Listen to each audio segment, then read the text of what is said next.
Friends, Romans, countrymen, lend me your ears. Or, just keep scrolling. Tonight we're diving into the life of one of history's biggest names, Gaius Julius Caesar. You know him, you probably love him. He's the guy with the laurel wreath and a salad named after him. Born in 100 BCE, Julius Caesar wasn't just some guy who stumbled into greatness. He was ambitious, ruthless, and a bit of a drama queen. Picture Shakespearean levels of drama, but with togas and gladiators. Caesar was a man of many talents. A brilliant military strategist, a captivating orator, and a prolific writer. He even found time to invent the Caesar salad. Just kidding. But he did write a pretty epic memoir about his conquests in Gaul, which, let's be honest, is basically the ancient Roman equivalent of writing your own Wikipedia page.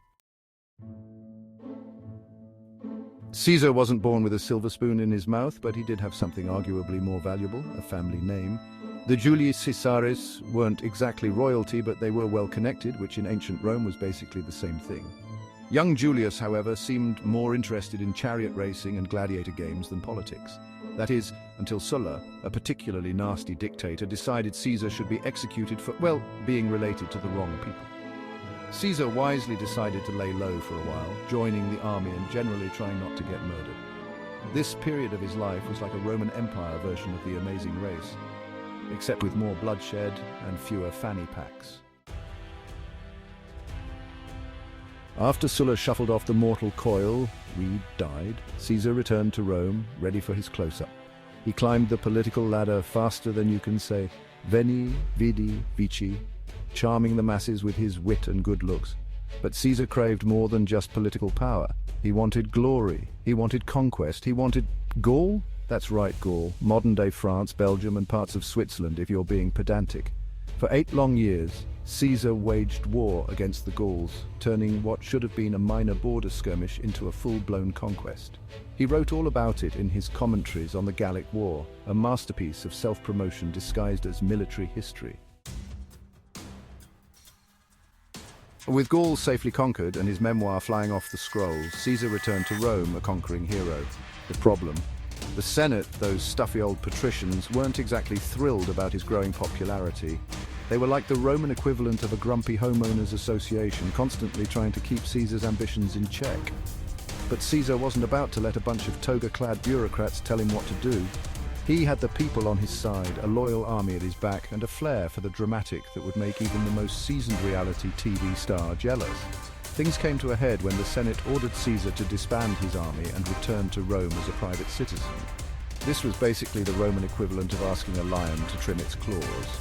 Caesar knew that if he complied, he'd be about as popular as a chariot with square wheels. So he did what any reasonable, power-hungry Roman general would do. He crossed the Rubicon. Now, the Rubicon wasn't exactly the Nile or the Amazon, it was more like a glorified creek. But crossing it with your army, that was a big no-no, the ancient Roman equivalent of drawing a mustache on the Mona Lisa. Caesar, of course, knew exactly what he was doing. He marched his legions across the Rubicon, effectively declaring war on the Roman Senate and plunging the Republic into civil war. It was a bold move, a risky move, but hey, you can't make a toga omelette without breaking a few laws.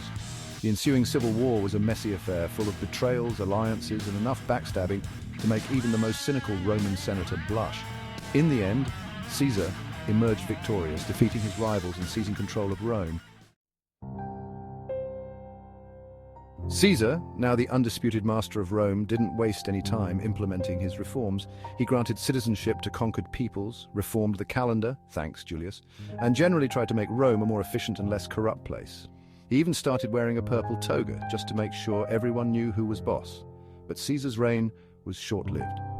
On the Ides of March 15th, for those of you who don't speak Roman, Caesar was assassinated by a group of senators who were apparently big fans of democracy and small government.